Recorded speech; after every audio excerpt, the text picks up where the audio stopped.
வணக்கம் ஃப்ரெண்ட்ஸ். நம்ம பார்க்க போகிற வீடியோவில் சிங்கப்பூரில் நீங்கள் படித்த கோர்ஸோட ட்ரைனிங் ரெக்கார்டு எம்எம் வெப்சைட்டில் இருக்கா இல்லையா என்பதை எப்படி செக் பண்ணுவது என்று பார்க்கலாம். கூகுளில் எம்எம் ட்ரைனிங் ரெக்கார்டு அப்படின்னு நீங்கள் டைப் பண்ணிவிட்டு சர்ச் பண்ணுங்கள். அதில் ஃபஸ்ட்டு வர லிங்க்கை வந்து நீங்கள் கிளிக் பண்ணுங்கள். For example check WSH training record means step man power அப்படிங்கிற லிங்க்கை நீங்கள் லாகின் ஃபார் இண்டிவிஜுவல்ங்கிற பட்டனை வந்து நீங்கள் ப்ரெஸ் பண்ணுங்கள். அதுக்கடுத்து வந்து சிங்க் பாஸ் ஓப்பன் பண்ணி நீங்கள் வந்து உங்களோட சிங்க் பாஸ் மூலமாக இதை லாகின் பண்ணணும். ஸோ நீங்கள் வந்து ஸ்கேன் பண்ணுங்கள்.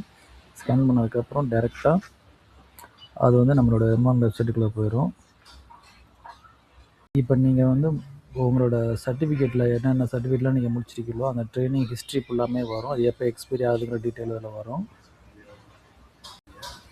எக்ஸாம்பிள் இந்த கோர்ஸஸ் வந்து CSOC, SIC, PCS, working with conference space, scaffold course இந்த மாதிரி கோர்ஸ் டீட்டெயில் எல்லாம் செக் பண்ணிக்கலாம்.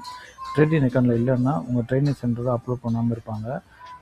அப்படி அப்லோட் பண்ணாமல் இருந்தால் நீங்கள் ட்ரைனிங் சென்டரில் கான்டாக்ட் பண்ணி வெரிஃபை பண்ணிக்கலாம். தேங்க்ஸ் ஃபார் வாட்சிங். Please subscribe our channel.